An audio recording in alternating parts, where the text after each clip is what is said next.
Now, Jamaica's men's and women's lacrosse teams have returned to camp at J.C. Foster College in preparation for international competition in the new year. Simon Preston reports. 2022 will be a hectic year for the Jamaica Lacrosse Association, JLA, as it will have teams competing at the Under-19 Men's World Cup, the Senior Women's World Cup, and the Senior Men's World Cup qualifiers. Director of Operations at the JLA, Brian Silcott, is impressed by what he saw from the training sessions over the weekend.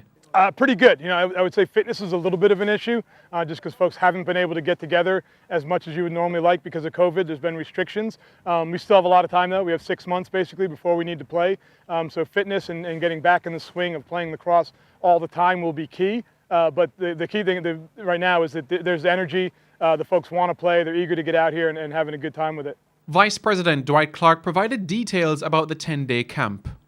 Well, right now we have about 40 persons here today, right? And we expect another 5 or 10 persons to come in.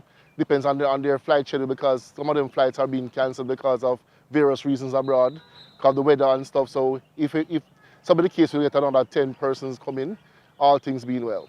Silcott zoned in on the areas which require improvements ahead of 2022. The stick skills is the biggest thing. Players in America and in Canada and even Great Britain, Japan, the Iroquois team, a lot of them have been playing lacrosse since they were very young and literally play every single day. And the players here in Jamaica don't have that opportunity throughout their lives. So now we need to do a little bit of catch up. So spending time with their sticks and working on their stick skills when we're not together as a group practicing is going to be absolutely critical for us to have success. The Under-19 Men's Lacrosse World Cup is set to run from July 12 to 28 in Ireland. The Senior Women's World Cup is slated for June 29 to July 9 in Maryland, while the 2023 Men's World Cup qualifiers are set for August next year in Colombia. Simon Preston reporting for TVJ Sports.